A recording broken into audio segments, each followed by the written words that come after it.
નમસ્કાર, આપ જોઈ રહ્યા છો સ્પાર્ક ટુડે ન્યૂઝ। છોટાઉદેપુર પંથકમાં ઉત્તરાયણ પર્વની ઉજવણી નિમિત્તે યુવાનો દ્વારા તડામાર તૈયારીઓ શરૂ કરી દેવામાં આવી છે। નગરના બજારોમાં પતંગ દોરીની દુકાનો ખુલી ગઈ છે।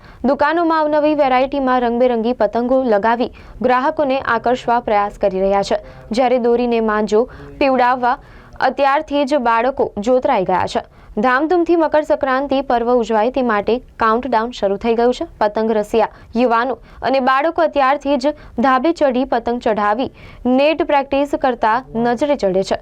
ઉત્તરાયણ નજીક દુકાનો ઉપર ભારે ભીડ થઈ જતી હોય છે। કેટલાક પતંગ રસિયાઓ અત્યારથી જ ખરીદી કરી રહ્યા હોય તેમ લાગી રહ્યું છે।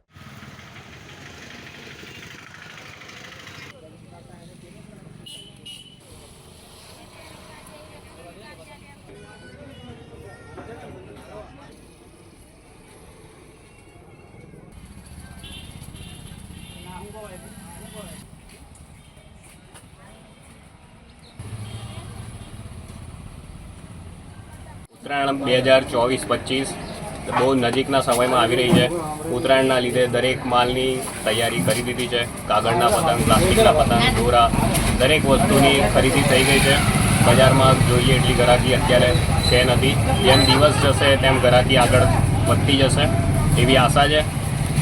મારું નામ યશ, છોટાઉદેપુર।